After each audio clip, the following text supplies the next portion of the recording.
Long before the surface kingdoms learnt to fear the dark beneath their feet, there was a realm below the roots of the world.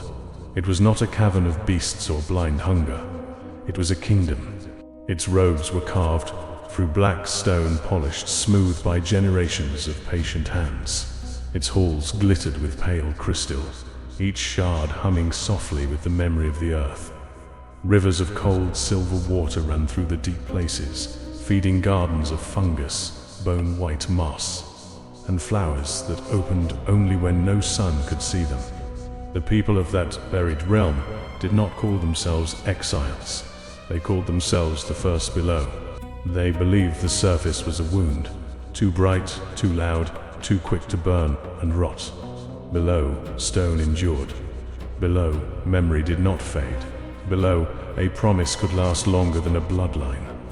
At the heart of the kingdom stood the hollow throne, a seat carved from a single crystal pillar rising from the deepest chamber. Upon it sat King Vael-Korun, the ruler whose crown was said to have grown from the mountain itself. His people loved him once. He had led them through famine. He had broken the jaws of the blind things that came from lower tunnels. He had commanded the crystal singers to weave light into the walls so children would no longer wake screaming in darkness. But the deeper a kingdom digs, the heavier its silence becomes. And the Hollow King began to listen to things beneath even him. The crown was not forged, it was discovered. Miners found it sealed inside a vein of living crystal, buried far below the royal vaults. It pulsed when struck. It bled blue light when cracked. It sang without sound. The priests warned the king not to wear it. They said the crystal had grown too close to the old roots of the world, where pressure became thought and darkness learned patience. They said some stones were not asleep, but waiting. Vael-Korun laughed at them. "A king who fears the gifts of his own mountain is no king," he said. So he placed the crown upon his brow. At first, it made him magnificent. He could hear tremors before they reached the walls. He knew when tunnels would collapse before the first pebble fell. He could sense hidden veins of ore, sleeping water, and nests of enemies beneath stone no map had ever marked. The kingdom prospered. Then the crown began asking questions. Why must the people speak freely when obedience was safer? Why should the weak consume food needed by soldiers? Why should old laws bind a king whose mind now touched the mountain's heart? The Hollow King changed slowly enough that many forgave him. He ordered deeper mines, longer shifts, harsher punishments. He claimed sacrifice was necessary. He said the mountain demanded discipline. He said rebellion was a surface disease, carried by soft minds afraid of purpose. Then came the Edict of Stone Silence. No citizen could sing without permission. No family could leave its assigned hall. No miner could keep a crystal shard, no matter how small. No child could speak the king's name without kneeling. That was when love became fear. And fear became a pressure greater than the mountain itself. The first rebels were not warriors, they were singers. In the Deep Kingdom, crystal singers held an ancient duty. They shaped resonance through voice, tuning the luminous stones that lit in the halls and strengthened the tunnels. Their songs kept the kingdom alive.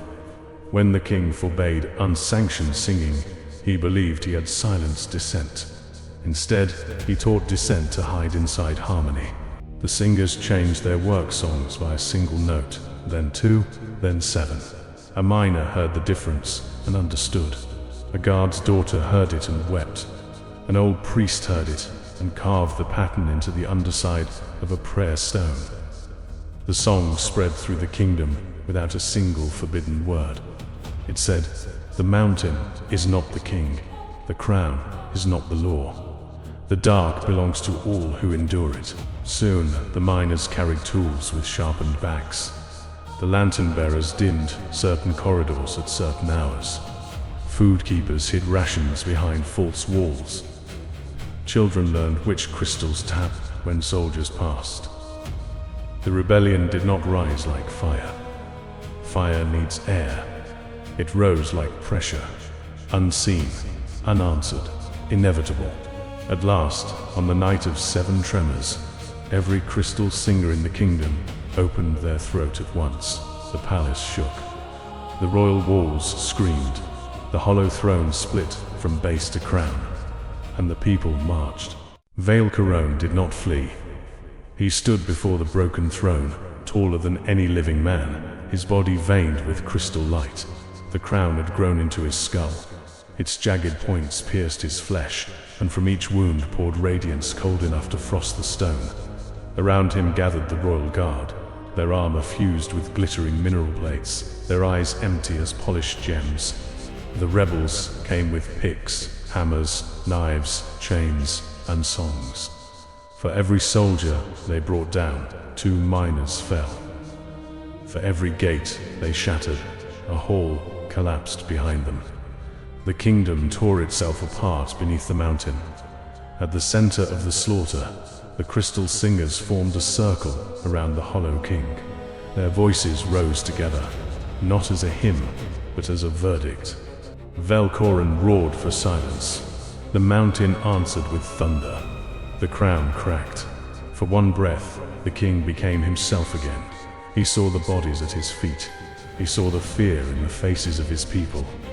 He saw what the crown had made of his will, and what his pride had allowed it to become. He reached for his own head. With both hands he tore the crown free. The scream that followed split every crystal in the chamber. The hollow king fell. The rebels did not cheer. Some victories are too expensive for joy. After the uprising, the people gathered the fragments of the shattered crown. Most were destroyed. Some were buried in sealed caverns. One shard, however, would not break. It was thin and sharp, shaped like a frozen flame, glowing with the same blue-white light that had once crowned the king. When touched, it filled the mind with command, hunger, and the terrible temptation to make others kneel. The rebels should have cast it into the deepest pit. Instead, the last crystal singer took it. Her name was Maera Voss, though later generations remembered her only as the voice beneath stone. She had led the hidden songs. She had watched her brothers die at the palace gate. She had sung until blood poured from her mouth and the hollow throne split open. She wrapped the shard in silver wire taken from broken prison chains.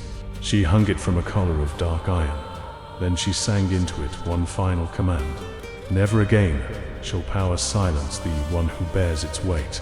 The shard changed, its glow softened, its whisper bent inward. The will that had once demanded obedience became a shield against domination. The hunger that had once devoured freedom became a furnace of defiance. Those who wore the amulet felt no comfort. They felt uprising. Their breath steadied beneath pressure. Their fear hardened into clarity. Their bodies seemed to remember every ancestor who had endured darkness and refused to kneel. But the amulet never served the weak-willed. To wear it was to hear the crown's old promise. Rule them, silence them, save them by breaking them. And to answer every moment, no. The kingdom beneath the mountain did not survive unchanged. Too many halls had fallen. Too many bloodlines had ended. Too many songs had become funeral songs. The hollow throne was never repaired. Instead, the people left it broken and built no new seat above it. Their leaders would stand when speaking. Their laws would be sung by many voices, never carved by one hand alone. As for the amulet, it passed only to those chosen in times of great danger. A tunnel warden wore it when the lower beasts returned. A famine mother wore it when grain-keepers tried to crown themselves with bread. A blind judge wore it when 3 warlords claimed the right to restore the throne. Each bearer felt the same pressure. Each bearer heard the same whisper. Each bearer had to choose rebellion, not only against tyrants, but against the tyrant waiting inside the self. For that was the final lesson of the Crownshard. The deepest uprising is not always against a king. Sometimes it is against the part of the soul that wants a crown. Centuries passed. The surface forgot the buried kingdom. Maps turned its entrances into myths. Children were warned not to follow blue lights beneath the hills. Treasure hunters came searching for royal vaults and found only collapsed roads, singing stones, and bones arranged with care. Yet sometimes, in the deepest chambers, a traveler finds an amulet hanging from a black crystal altar. A shard of pale light, a collar of dark iron, silver wire twisted like broken chains. It is warm despite the cold. It hums despite the silence. Those who lift it feel the weight of a kingdom that chose freedom over safety, ruin over obedience, and song over command. The amulet does not ask whether its bearer is strong.